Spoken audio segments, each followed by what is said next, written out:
So sa mga basher ni Karina, ang masasabi ko lang sa mga tao na ganun mag-isip, hindi naman natin kasalanan kung bakit ganun sila mag-isip.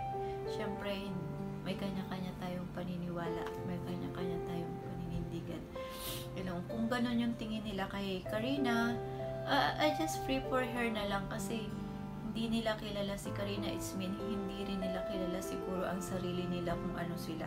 Kaya gano'n na lang sila maghusga sa tao na hindi naman talaga nila lubusang kilala. Sa tingin ko, sa pinapakita naman ni Karina ngayon, yun talaga siya yung makulit, tapos madaldal, tapos minsan tahimik, tapos pag naumpisahan niya na magsalita, magkwekwento na siya yung magkwekwento. Yun siya.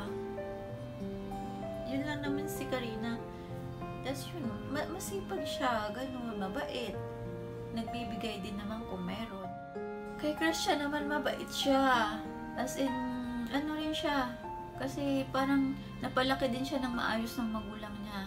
Kaya mataas din yung respeto niya kay Karina.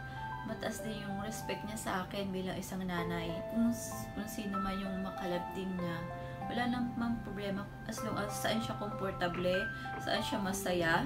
Ang masasabi ko sa mga basher ni Karina, sana wag kayong humusga sa taong hindi nyo naman talaga lubusang kilala.